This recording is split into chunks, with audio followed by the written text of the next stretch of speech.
Mean astro के दर्शकों जरा ध्यान से सुनिए। अगर आपका बिजनेस व्यवसाय चल नहीं रहा है, पैसे को लेकर आप परेशान चल रहे हैं और आपको ऐसा लगता है जैसे कि आपके ऊपर किसी ने कुछ बंधन आदि करा दिया है, यानी कि आपकी हर योजना असफल होती जा रही है, पैसे की तंगी कम ही नहीं होती है और हर जगह से पैसा आपका अटक ही जाता है। कोई ले लेता है तो देता नहीं है, उधारी परेशान करती जा रही है। बिजनेस चलाना, काम चलाना मुश्किल होता जा रहा है, पैसे की तंगी बेहाल किए हुए है। तो ऐसे में ये हो सकता है कि आपकी लक्ष्मी का बंधन कर दिया गया हो, बिजनेस व्यवसाय को ही बांध दिया गया हो।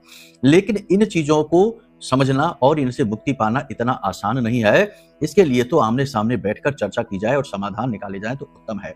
बाकी छुटपुट उपायों से नहीं हो सकता, लेकिन एक उपाय ऐसा है जिसे करने से 100% लक्ष्मी का बंधन हो, बिजनेस व्यवसाय का, आय आमदनी का बंधन हो, उससे आप मुक्त हो सकते हैं। जी हाँ, इसे उपाय कहना, असल में इसका मर्यादा, इसका जो मान सम्मान है उसे कम करना ही होगा, क्योंकि बात कर रहे हैं हम यंत्रों के राजा श्री यंत्र की। जी हाँ, अष्टलक्ष्मी यंत्र जिस घर में स्थापित होता है, जागृत अभिमंत्रित होता है, उस घर में लक्ष्मी का कभी बंधन होता ही नहीं है। अब बहुत सारे लोग कहेंगे कि हमारे पास समस्या है, हमारे घर में श्री यंत्र भी रखा है। श्री यंत्र तो आपके घर में हो सकता है, लेकिन वह जागृत नहीं है, अभिमंत्रित नहीं है, तो वह कैसे काम करेगा, यानी होकर भी ना होने के बराबर है। कहने का मतलब यह है कि सबसे पहला काम आपको यह करना है कि मंत्रों के द्वारा एक्टिवेट किया हुआ यह एक यंत्र है, यंत्र यानी मशीन। मोबाइल आप लेकर आए और उसे चालू ही नहीं करेंगे, सिम ही नहीं डालेंगे, तो वह मोबाइल काम ही नहीं करेगा। आपके घर में तो रखा रहेगा, लेकिन दुनिया से आपको नहीं जोड़ पाएगा। इसी तरह श्री यंत्र होता है, यह मशीन है, इसे एक्टिवेट किया जाता है।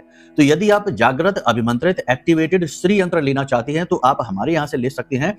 पिछली नवरात्रि में हमने कुछ यंत्र जागृत किए थे, एक्टिवेट किए थे, वो रखे हुए हैं आपके लिए। आप चाहें तो अपना श्री यंत्र मंगा सकते हैं, कुछ इस प्रकार से आपके पास पहुंचेगा।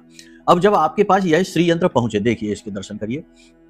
अब जब आपके पास आपका श्री यंत्र पहुंचेगा तो इसे कैसे स्थापित करना है, कैसे इसे अपने घर में, पूजा घर में लगाना है, प्रयोग करना है, इसका सब कुछ आपको हम विधि विधान सिखाएंगे। साथ ही साथ इसकी ऊर्जा का वर्धन करना, क्योंकि नकारात्मकता बहुत भयानक है आज के युग में और हर पॉजिटिव से पॉजिटिव चीज को भी इन्फेक्ट कर देती है। तो श्री यंत्र की ऊर्जा भी धीमे धीमे कम होने लगती है, तो इसकी ऊर्जा को लगातार बढ़ाना पड़ता है कुछ प्रयोगों के माध्यम से, वो भी हम आपको सिखा देंगे। तो आप जब यह श्री यंत्र अपने घर में स्थापित करेंगे तो तुरंत आपकी लक्ष्मी के मार्ग खुलने लगेंगे और आपके जीवन में धन संपत्ति आने लगेगी, मान सम्मान आने लगेगा, सुख चैन मिलने लगेगा। तो आप अपना श्री यंत्र मंगाने के लिए नंबर वीडियो में है, कॉल कर सकते हैं, बुक कर सकते हैं, अपना श्री यंत्र पा सकते हैं। जय माई की।